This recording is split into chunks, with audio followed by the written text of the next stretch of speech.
We try to make football as simple for them as possible, but we'll get in some things where I'll say, hey, linebacker, I'm going to you call it.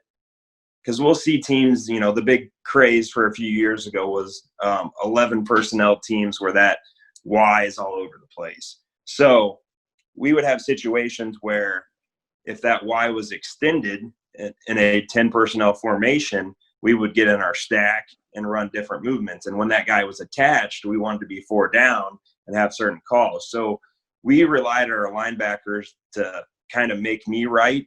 There's some things in our coverage because we play a lot of cover one where with certain splits, my linebackers will check out of that coverage to a better friendly mesh coverage, either if it's within the cover one family or within a cover 3 family, or if we need to go to quarters.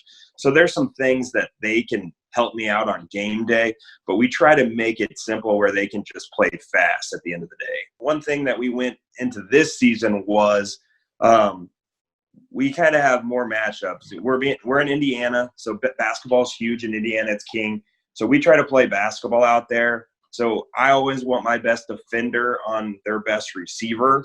And then I want my best slot defender always on their best slot receiver, no matter where that guy goes. Because teams were getting us in situations where they get 2x2, put their best slot in the boundary, and they would do the slot fade against our second best slot defender, who was our boundary safety.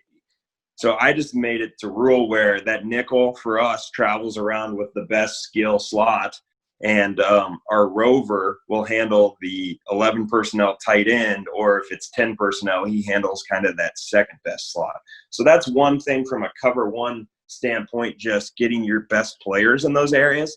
The other adjustment we need to make was we just need to play more cover 3 to those formations, because whether we were cover 1 or cover 3, we look the same pre-snap.